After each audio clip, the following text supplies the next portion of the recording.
गोंदिया नगर परिक्षेत्रा अंतर्गत येणाऱ्या भागात ठिकठिकाणी पाणी साचत असल्याने नागरिकांना याचा होणारा त्रास पाहता काँग्रेस पक्षाच्या वतीने पाण्यात उभे होऊन 500 रुपये में बिक जाओगे डुबता हुआ शहर पाओगेचा फलक हातात घेत आंदोलन करण्यात आले आहे।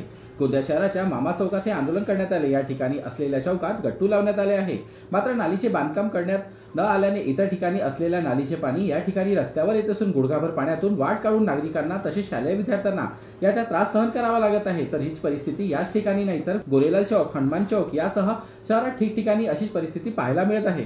आज मी इथं मामा चौकामध्ये एक आपल्या सगळे कार्यकर्त्यांसोबत आंदोलन करत आहे। मामा चौकामध्ये तुम्ही पाहत आहे की पाण्याचं साचून ठेवलेलं आहे।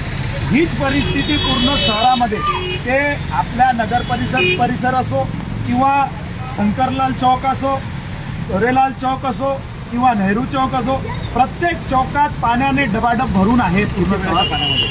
पूर्ण शहर पाण्यात भरून राहते। महिला बालकल्याण विभागाचा जो कार्यालय आहे तिथं तर कर्मचाऱ्यांना जाणं अशक्य होत आहे, एवढं पाणी भरून राहते। आणि हे फक्त या भ्रष्टाचारामुळे, या ठेकेदारी पद्धतीमुळे होत आहे।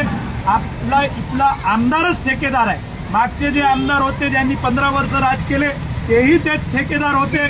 आता जे 5 वर्षाचे आमदार आहेत तेही ठेकेदार आहेत। आणि या ठेकेदारीमुळे या आमच्या गोंदियाचा पूर्ण सत्यानाश झालेला आहे। जिथं पाणी साचून आहे, पाणी जर 10 मिनिटं पाऊस आला तर पाणी पूर्ण जलमग्न गोंदिया होऊन जातोय। आणि हीच परिस्थिती पूर्ण गोंदियाची आहे।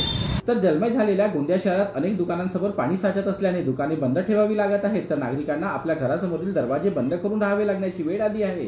त्यामुळे नगर परिषदेने यातून मार्ग काढावा अशी विनंती नागरिकांनी केली आहे।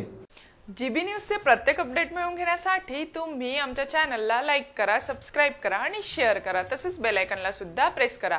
आपला जिल्हा, आपली बातमी, जीबी न्यूज, गोंदिया।